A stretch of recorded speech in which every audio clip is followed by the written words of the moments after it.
And for the last quiz that we're going to have before our final, we're going to talk about hypokinetic and hyperkinetic conditions.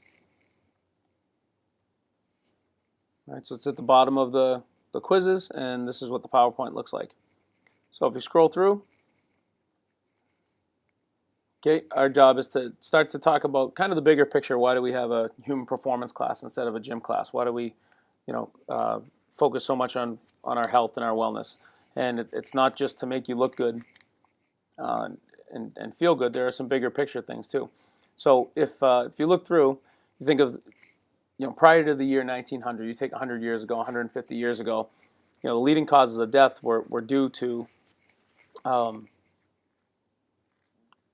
lack of advancement in medicine.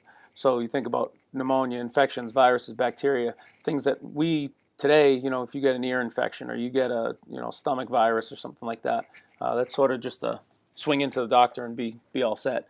But if you think about 150 years ago, that could have been it for you. So now that those things have changed, if you look at the leading causes of death now, you're looking at cardiovascular disease, cancer, stroke, and many others that are at the top of the list stem from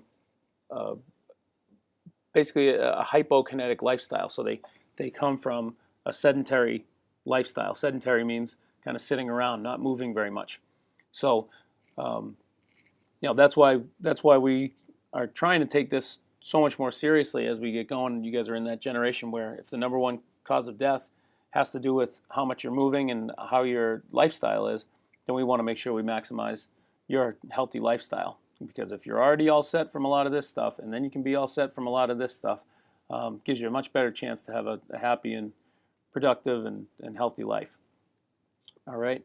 So, and you look at, for you economy people, sedentary lifestyles cost our nation a lot of money. If you think about all the people that have to get extra treatment and go see the doctor, and early deaths and missed work and all that stuff due to poor health that could be fixed by them by just making some lifestyle changes. It could be a lot better for everybody. Health insurance would cost less. There's a lot of ripple effect if we had a healthier nation. Okay, and so that you can just read.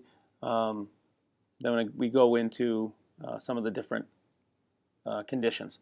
So risk factors you'll need to know. Risk factors are just actions that you take in your lifestyle or things that are going on with you. It could be genetics as well that can add up and make your likelihood to get the disease or condition a lot higher. All right, so primary risk factors for hypokinetic conditions. A lot of them for heart disease and other similar ones. A sedentary lifestyle, inactive lifestyle. Smoking is a big one. High blood pressure, which can come from other things. So maybe there's a eating habit, or it could be a genetic thing. High cholesterol, high body fat. So obesity in itself is a problem, but it can lead to bigger things because of those high body fat levels, leading to more problems in patients with heart disease. Okay, so the more of these you can check off your list, the better off you are. The more of these that are on your list, you're going to have your doctor really, really checking up on you and trying to make some changes. So might as well make them on your own. All right, secondary risk factors, less important. Really, they're more just like indirect. So a high stress living and excessive alcohol use. So if you think about, that's the bell. I'm recording this during school. Sorry. All right. Sorry, that was the bell. So anyway, secondary risk factors are more indirect. If you think about a high stress life, probably leads to a lot of this stuff anyway. When I'm stressed out, I'm not really on my A game. I'm likely to do more of those things. Same thing. Excessive alcohol use. Choices get impaired, and beyond all the direct issues that alcohol can cause to your body, if you take in too much of it, it also leads to it can lead to a very unproductive lifestyle. I don't see too many people going to the gym or going for a run and doing things that are active and healthy if they're consistently drinking alcohol. Okay, so now we just get into the definitions, and you guys can handle these, but just make sure you know all these. So arteriosclerosis is clogging of arteries by cholesterol. Know the difference between a heart attack and a stroke. So a heart attack, think about blood supply cut off to the heart.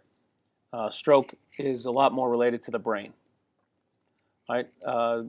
No blood pressure, and hypertension is high blood pressure. That's the definition you need to know.